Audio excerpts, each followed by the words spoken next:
So we have to remember that resistance is our power in this moment. And I want to say that if you're feeling scared or overwhelmed or unsure, just know that even going to see this film is an act of resistance and telling other people about it. You don't have to be out there and be in the front, but participate. Welcome to Bitch Talk. I'm your host, Erin. And I'm co-host Ange, aka Captain Party. And for more than 11 years, the show has celebrated underrepresented voices in pop culture and beyond.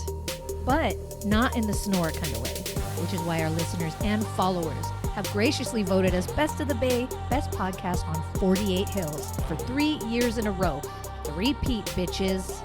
If you like what you hear, follow us on Instagram and check out our website, Bitch Talk Podcast, and rate us wherever you listen to podcasts. We're begging you to judge us. When does that ever happen?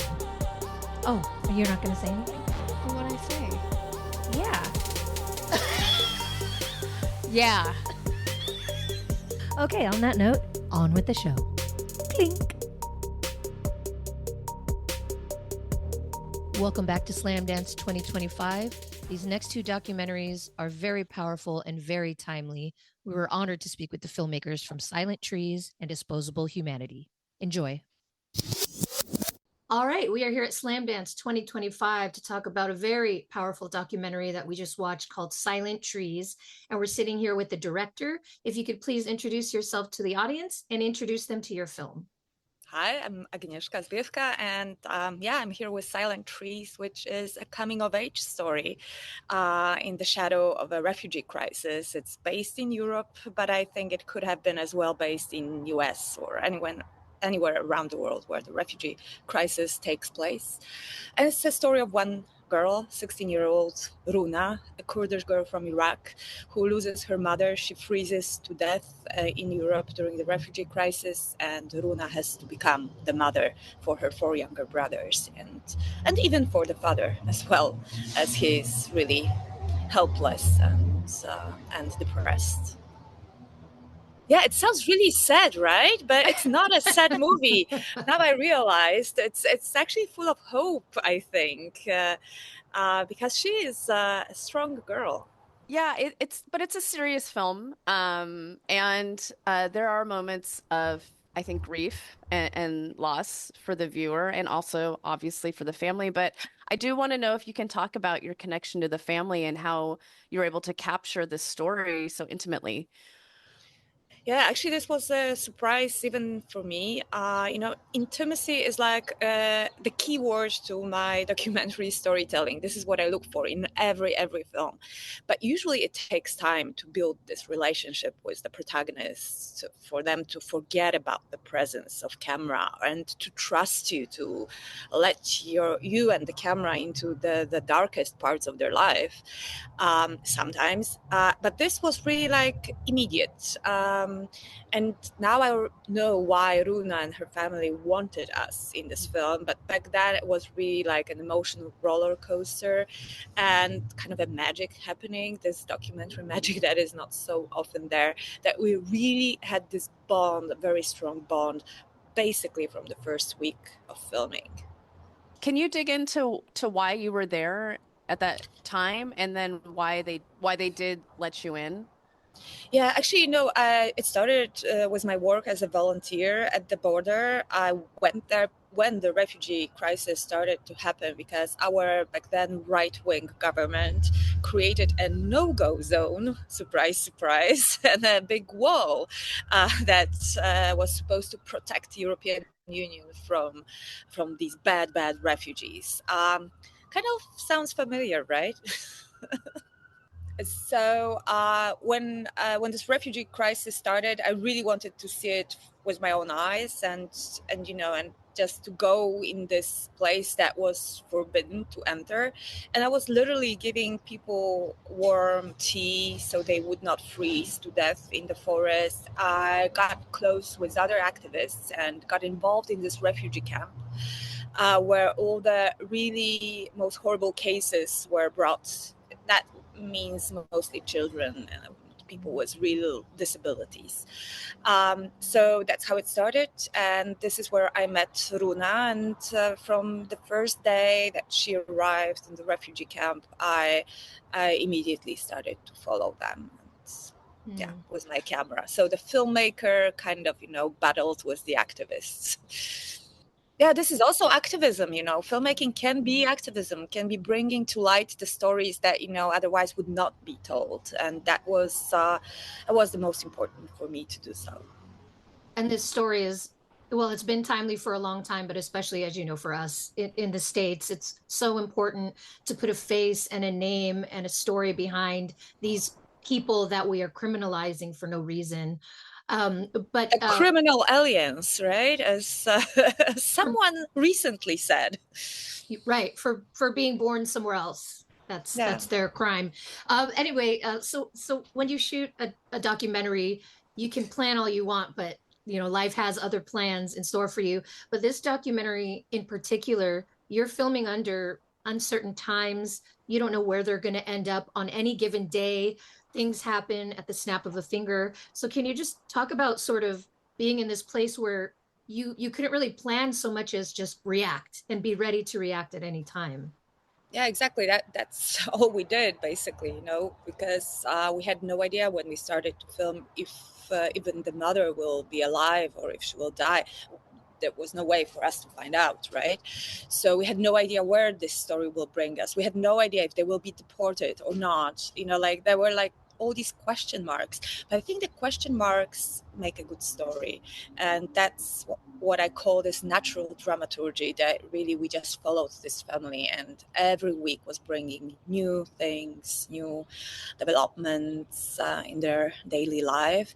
So yeah, this is this one layer of our storytelling that is just being there with the camera as close as we can. And sometimes, even it was us who were stopping filming and putting the camera away because I felt that's too much. That's going too deep into someone's life.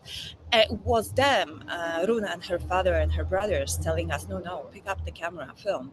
I was filming the funeral of Runa's mother myself, because my cameraman, whom I usually worked with, we were just a 2-person small crew, but he was not able to come, so I was filming it myself. I had tears in my eyes. I had no idea if the image is in focus or not.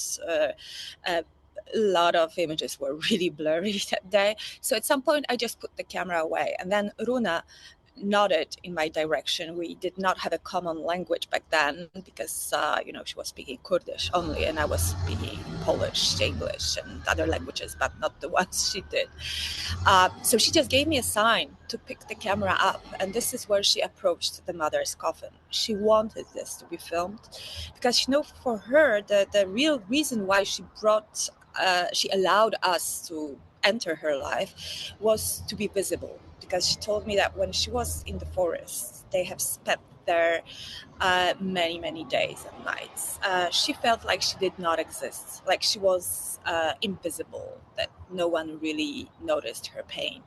And the presence of the camera gave her the visibility, which is now quite big because she's already recognized in Poland on the trains. People approach her, hey, I saw your movie. So, and she still wants to become a lawyer, human rights lawyer. So I think that would be the best epilogue of the film one can imagine. She is such a strong person, and quiet. Her strength is really quiet, but so endearing, for someone that's so young.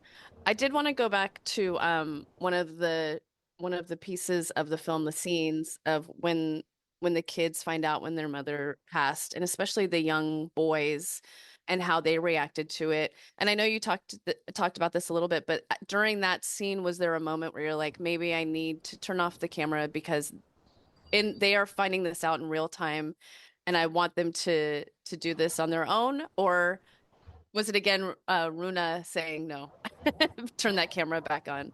Actually, we did turn the camera off. So the first few hours we did not film, which doesn't mean that, that the grief stopped. I mean, the boy kept crying for a few days. So the scene you see is like a few hours have passed. So that was the moment I said no, despite Runa's father giving us a sign to go with him into the room when he tells the kids. For me, this is where I draw the line. I don't want to film the moment he tells the kids the mom is not alive anymore. So yeah, it was like really very intuitive what we were doing. We had no way to prepare ourselves. Her death was really sudden. We were there with them. So a guy from the hospital called me and he said, like, she just died and the father is coming back and you just have to deal with the kids. So I was also there helping them psychologically to cope with this and just sitting next to them, hugging them, crying together with them, but also laughing, because that's amazing about life, that we are actually much stronger than we think we are. And now the whole family travels with me to festivals. They are not here in US, but I think you can guess that with Iraqi passport, getting a visa would be kind of challenging recently. Yeah, stay far away from us for a while. Yeah, they don't need to be Everybody here. should. Yeah, Everybody just don't should. come Let's here. be honest. Yeah, so I did not even try to bring them here, but normally they're traveling with us, and I see the boys speaking fluently Polish, English, Runa, of course, as well, being more mature, grown up. And then I always, have this throwback to the beginnings when they were so vulnerable, when all this horror was happening. And really, for me, I think this film is also an ode to human strength. Because Runa is, as you said, strong, silently strong, but very strong. Yes, and I do want to refer to what you said. There is a lot of joy and laughter and kids playing, a beautiful friendship in the story. So there are just so many beautiful moments. But we have to talk about her drawings. So you said you met them and you randomly decided to follow them. When was it that you realized, wait, she's a very, very talented artist, and there's something here with these drawings that we can contribute to the film, because it's such a special touch. It was really early on that I realized that whenever something bad was happening in Runa's life, she was cutting herself away from all the horror and just drawing, spitting out the images that she had in her head. And actually, this sketchbook that you see in the film was given to her by another refugee woman, an animation film director from Syria, because it's not always only simple people, uneducated, that go this route. It's also people like us, our fellow filmmakers. And this girl, Tarwat, she was amazing, really, and we became friends. We still are. She gave Runa the sketchbook and she told her, just draw what you have in your head. That is not in the film, but yeah, this sketchbook started to become like Runa's diary of her state of mind. And this is when I thought that would be amazing to use it. Of course, the animated sequences are done by a professional animation studio, but they were given the sketchbook and it's based literally on her drawings and on very precise scripts that we wrote together with Runa.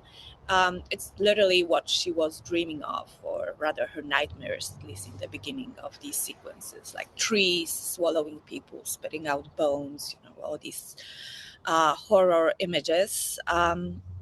But now, Runa doesn't draw anymore. Because I'm not going to spoil the end, but it's a happy end, or maybe not a happy end, but happish. And so now that she is more or less fine, she doesn't need to draw. It was like a therapy for her. And for me, this was a way to enter her mind.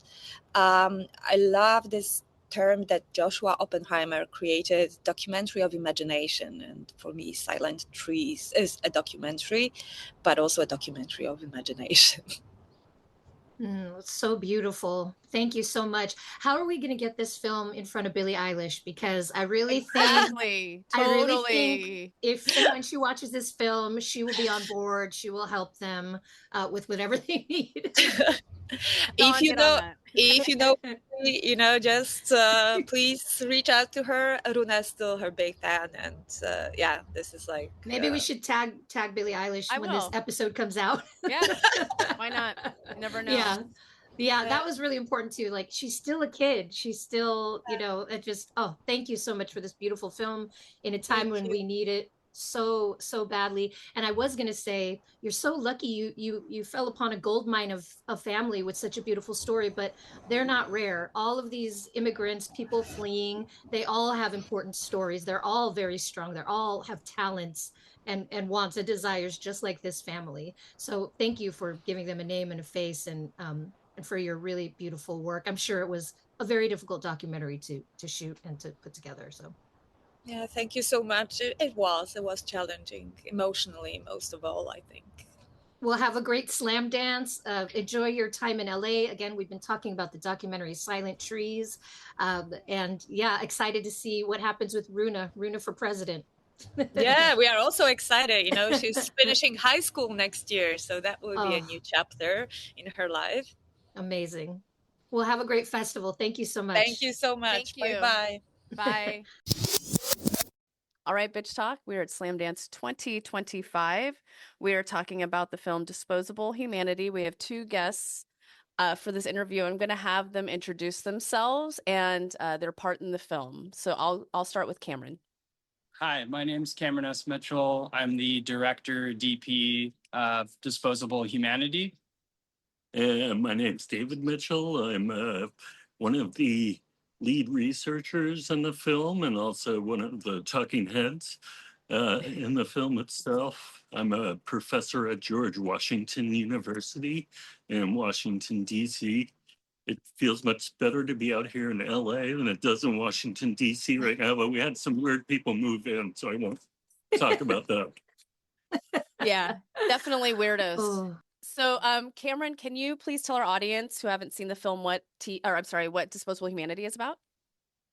Yeah, so Disposable Humanity is about my family's investigation of the Nazi Action T4 program, which targeted disabled people and catalyzed the Holocaust.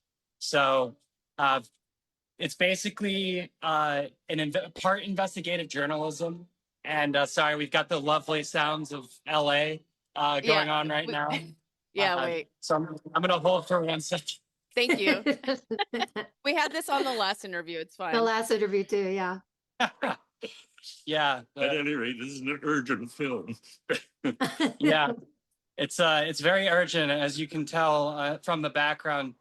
Trump and Musk do not want you to see this film because it shows exactly how fascism took over Nazi Germany, the untold tale of Action T4, which stands for Tiergartenstrasse 4, which was the street address of the administrative building where they would grade medical forms with a red plus if you were to be killed or a blue minus if you were to live. And it was based on whether you were able to work and whether they considered you worthy of living. So it's incredibly important history to look at right now, especially considering how widely unknown it is. And that's why I wanted to make the film because, my folks are researchers and, they were doing a great job of getting it out in the field of disability studies. But I wanted to share that with the masses. And that's one of the wonderful powers of film is that we can reach out and reach so many more audiences. Yes, thank you. It is crazy to think the wide amount of coverage that's been done on World War II and Nazis and Hitler, but there's still so much of the atrocities that we have yet to learn. So thank you for this film in the first place. But also I read that you, as a family, you've been researching this since the 90s. So can you talk about 30 plus years now of researching this and having it come full circle into this film, which is now your research is going to be so widespread now, just like this feeling of such a full circle moment. We had started at the end of the 1990s, and my wife and life partner, Sharon Snyder, and I did a talk at the University of Frankfurt where we talked about American eugenics, which is largely about sterilization, coercive sterilization. And a guy got up at the end and he had a cane and he was quite old and he said, well, we had our own eugenics program right up the street from here. And he met Hadamar, which is one of the killing centers. And it was either that or go vacation in Germany. So instead, we went up to Hadamar, met Uta Georga, who was the director up there, who said that she had monthly meetings with the townspeople who they wanted to get rid of the memorial to the people who have been killed in Hadamar. There had been nearly more than 20,000 people who had been slaughtered at Hadamar. They're all disabled people under the psychiatric unit guides. And she said she felt like her role was the role of goalie in a field hockey team because all she had to do, she spent all of her time batting away critiques of the memorial and the fact that the townspeople said it was giving the town a bad name and that businesses were being besmirched by the memory of T4 there. And it's important also to remember that the Americans were heavily influential to the Nazis. This isn't highlighted enough. Actually, the second law that the Nazis passed is the law for the forcible sterilization of the hereditarily ill. And they cite the sterilization program in California, where they ended up forcibly sterilizing over 20,000 people, heavily targeting the Latina population specifically and the immigrant population in California. So it's incredibly relevant that we're here in LA showing this film over 80 years later after the liberation of Auschwitz, because the crematoria ovens, the staff, the gas chamber technology, all of that was transferred from T4 to the Holocaust. And so the use of the bureaucracy in hospitals and institutions is how the Nazis were able to implement the final solution. They wouldn't have done it otherwise. The other option was deportation to Madagascar. So it's just it's not known. This history isn't known, and so the film really looks to spread knowledge and awareness about that. And the Nazis had always used the killings. They'd always called them medical interventions. And that's why doctors were the ones who were supposed to be filling up the gas chambers with gas. And then the Nazis kept that medical veneer of medical intervention all the way through the Holocaust, which is one of the reasons why physicians and SS guards met the deportation trains of Jewish people at the train spurs in Poland. Cameron, I think Andrew's getting at this too, and I just wanted to see if you can dig in a little deeper. I know this is your family's life's work, and I want to know about the timing of it all, of this documentary. Yeah, so when I was 9 years old, I saw my first gas chamber. My parents took me to Bernburg, and I immediately sat down and started drawing us as mouse characters from Art Spiegelman's Mouse in Bernburg, because I had never seen disabled people represented in the Holocaust. And me being non-apparently disabled myself, I was born with sleep apnea. I also am neurodivergent, and later I developed a form of a spinal cord injury called myelopathy. And so, but I had an instinct from an early age that story wasn't being told or represented. And then that stuck with me through all my years in high school and college. And when I went to film at Temple University and graduated in 2013, the first project I had in my mind that I approached my dad with was I wanted to make a feature-length film where we expanded on their film, which, we went to Bernburg in their film. I wanted to go to all 6 T4 centers, and I wanted to show the mass and scope of T4 because it wasn't just Germany. It started in Poland, and it spread as far as Trieste, Italy. So there's just so much scope to it that it's hard to get into one picture anywhere other than in a film, because film has the power to travel time and space and to weave all of these places and scope together in a way that I don't think you can get at any other way. And one of the things we had always noticed was that at the Holocaust camps, for instance, for Jewish people. Many of them were destroyed, many by the Jewish prisoners themselves as they were liberated, which is completely understandable. But the mass killing apparatus in psychiatric institutions that have been set up had always remained there. So you have a sense that one was something that people thought they might be found criminal for doing. The other was something that would be like embraced by the global community. We got rid of these disabled people. It was like trying to create an extinct portion of the species. Yeah, and the eugenic fervor swept the world. It wasn't just Germany. So you have a state-of-the-art healthcare industry in Germany in the Weimar Republic in the 1920s.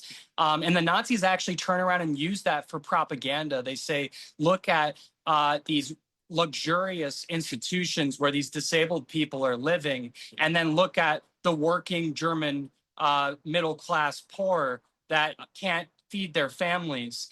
So there was this argument that was directly putting a target on the backs of mentally ill and physically disabled people. And we're seeing echoes of that happen right now. The Trump administration just announced the Make America Healthy Again campaign. And right at the top of it, right at the front, there's specific language that uses eugenics. It says that the mental health industry costs $3.4 trillion, and it also targets people with autism. We're of the mind as filmmakers that there is no severity criteria that makes the Holocaust or Action T4 or the cutting of medical supports okay. Every human, as a human right, deserves medical care and health care, and that there is no kind of contrast or opposition that is okay to paint and juxtapose against disabled people and disabled lives. Yeah, I'm glad you brought it back to modern day, because that's another thing that came up for me often. Was it's easy to see these crimes, the monstrosity of it, but some of these locations still are not even ADA compliant. Like we as modern day citizens still don't realize the need for this, for everything to be ADA compliant, and you're still a silent minority. So it just, it's sort of like, it's easy to point the finger, but we also, what are we doing about it today? Right. And America has to remember that it inspired global change with the Americans with Disabilities Act. A lot of other countries went on to implement their own versions of the ADA after the ADA was passed. And so we've been a standard bearer. We've been surpassed by now. And things are rolling back so quickly. I'll just briefly mention that we need to protect Section 504, which specifically provides accommodations for everyone, because accommodations aren't just for disabled people. They actually help everyone. And the most basic example being glasses. Anyone with glasses has experienced the effects of an accommodation, of having an accommodation made. And right now, the Republicans and the Trump administration are targeting Section 504 and looking to gut Medicaid under the guidance and leadership of RFK Jr., who wants to make polio great again also with the removal of vaccines. I think this is all coming also off the back of COVID. We can't forget that the Trump administration learned from COVID that you can be negligent. You don't need a gas chamber. You can be negligent and kill over 1.2 million people just through negligence. So that was a lesson learned, and it's actively and aggressively being implemented further now. One of the things, too, about the timeline of the making of the film is that we slowly show over time how, despite the fact that these places had been designed to kill disabled people, they were incredibly hard to get to. So they were not accessible in and of themselves. And that as the memorial culture realized that part of its audience was going to be disabled people, it started to build accommodations into the memorial structures themselves. So that's literally a movement of history that we participated in along with grassroots communities in Germany in order to make those memorials accessible to the people whose history they actually reflect. Yeah. And our family, we show in the film, it's kind of a spoiler. So if you don't want spoilers, maybe just go buy a ticket to come see the film now.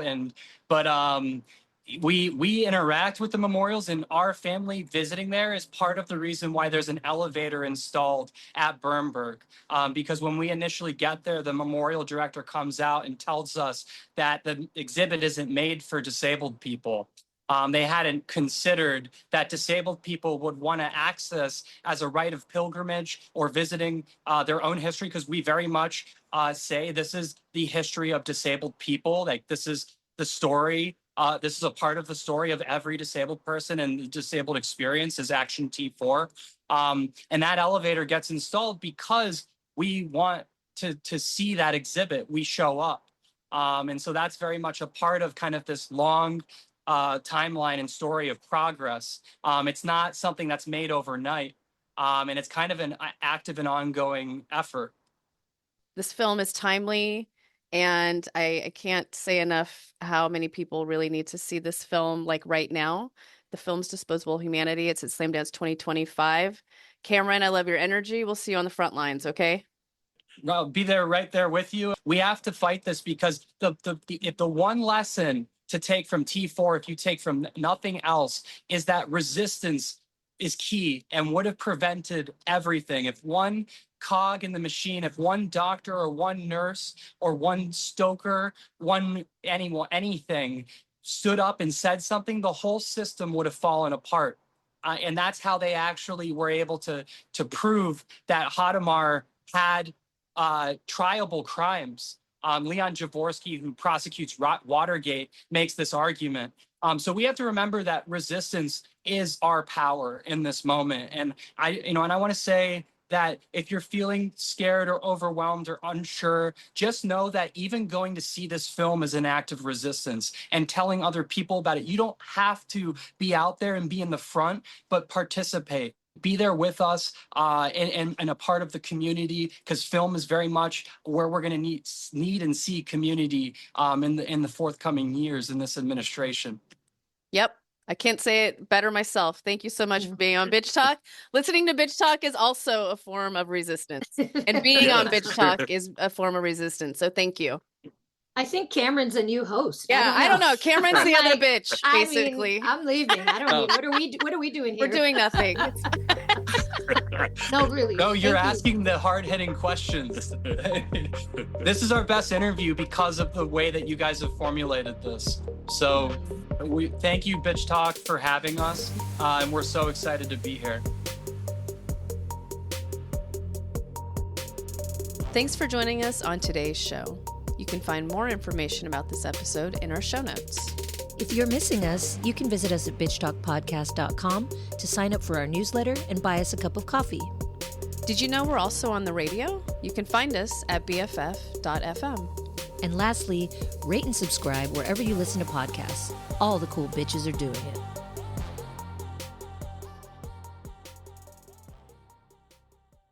This podcast is a proud member of the BFF.FM podcast network. Learn more at podcasts.bff.fm. BFF.FM, best frequencies forever.